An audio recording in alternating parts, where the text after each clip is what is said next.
Hello, everyone. Let's talk about one of the more recent political developments relating to Palestine. This is Trump's Board of Peace. So, we're going to talk about what exactly this board is, what it means for Palestine, and I'm going to give you some comments made by some states around the world about it and some of my own commentary.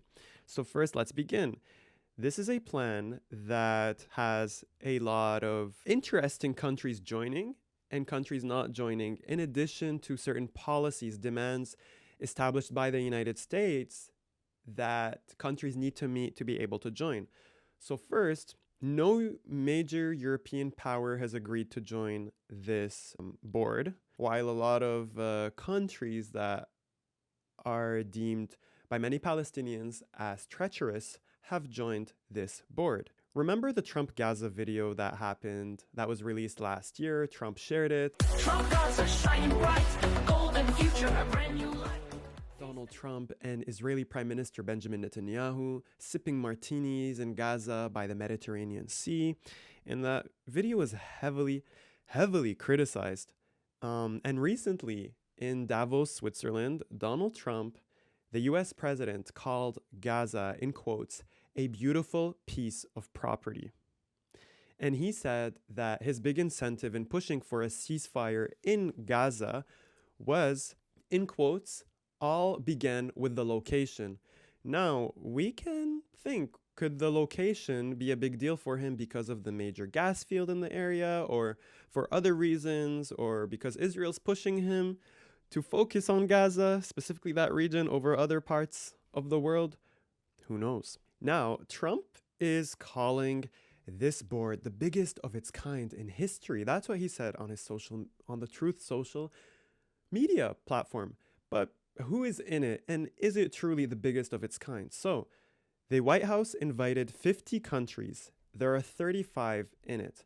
Amongst these 35 are Egypt, Argentina with Trump's ally Javier Milei, Albania, which has done a total U-turn in just being staunchly pro-Israel now, Kosovo, Indonesia, the largest Muslim country by population, the United Arab Emirates, Turkey, Jordan, Azerbaijan, Morocco, a lot of these normalizers with the Zionist entity, Saudi Arabia, Qatar, Belarus, Hungary, and none other than Israel. Israel is a part of the Trump Board of Peace, the country that is accused of genocide against Palestinians, while no Palestinians have been invited to be a part of this Board of Peace. Now, for these countries that have agreed to join this Trump project to colonize Gaza, what is the price tag? Well, for starters, they have to agree to pay 1 billion US dollars in order to join in the long run. And now they say that this money is used for rebuilding infrastructure in Gaza that was destroyed by Israel. The cost also is that they will be a part of a board in which the US President Donald Trump will have major executive powers over them.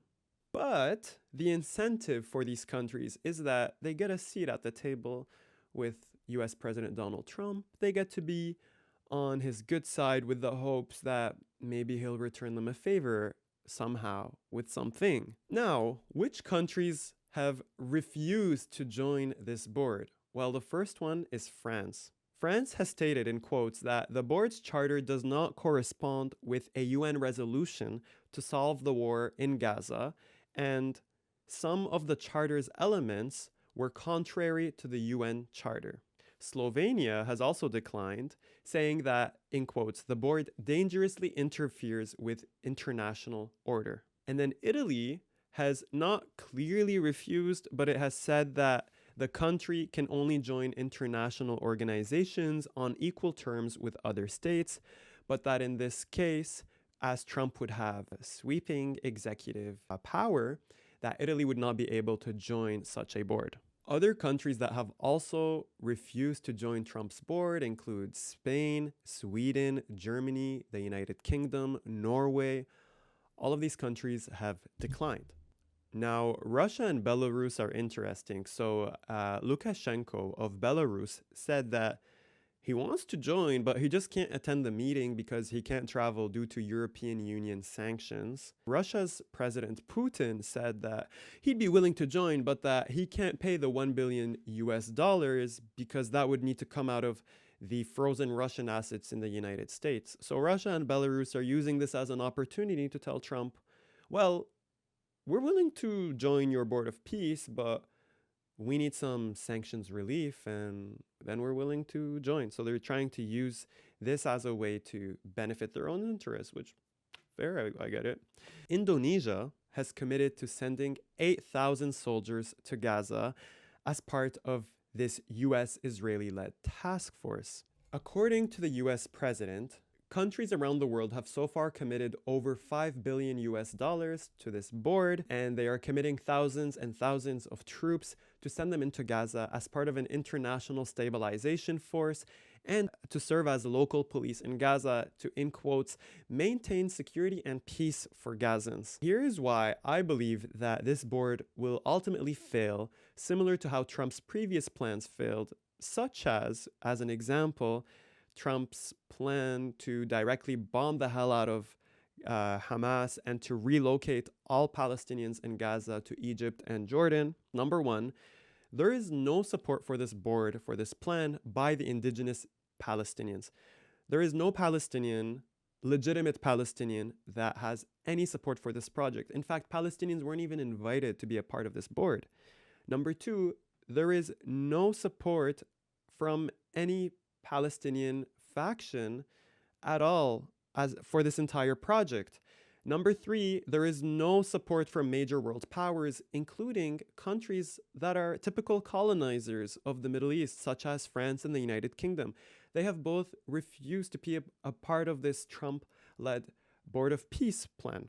Number four, Hamas, the Palestinian resistance group in Gaza, which has the legitimacy of the population in Gaza, has already made clear that it will not accept such a handover of power, particularly one it does not agree to, which it certainly would not in this case, and would likely target troops that are coming into Gaza, into Palestinian territory from these states under a Trump-guided colonization of Palestine, which Israel has not even been able to handle. So it's hard to imagine that countries would be willing to send their troops, sacrificing them because Israel and the US don't want to send their troops in because they're too cowardly of the attacks that they will receive from the indigenous Palestinian inhabitants and resistance based in Gaza.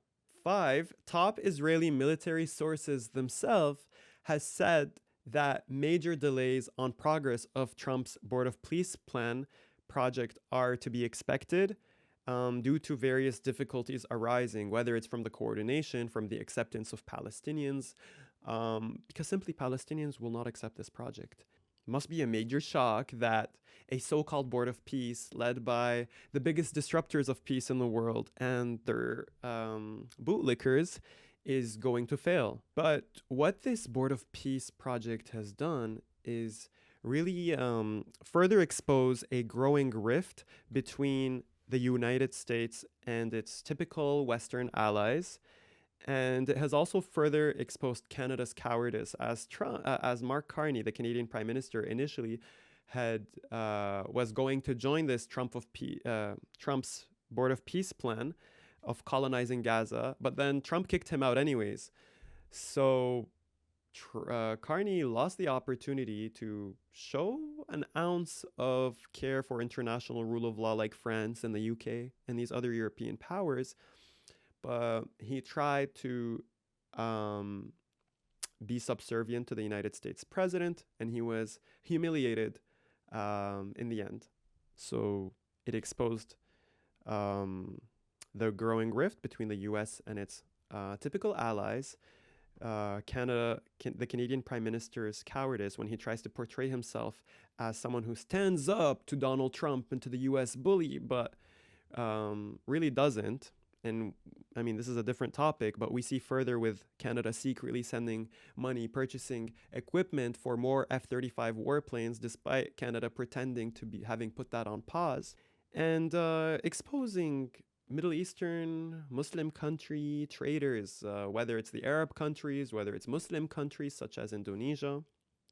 So that is another part of this Board of Peace plan that is being exposed. Ultimately, this rift will likely continue to grow, the exposures will continue to increase, and the US and Israel will continue to be further and further isolated from the international community, all while Palestinians continue to be assaulted by Israel while the world is distracted by all of this nonsense. And future plans and projects by Trump will probably be announced that causes dramatic speculation and consideration.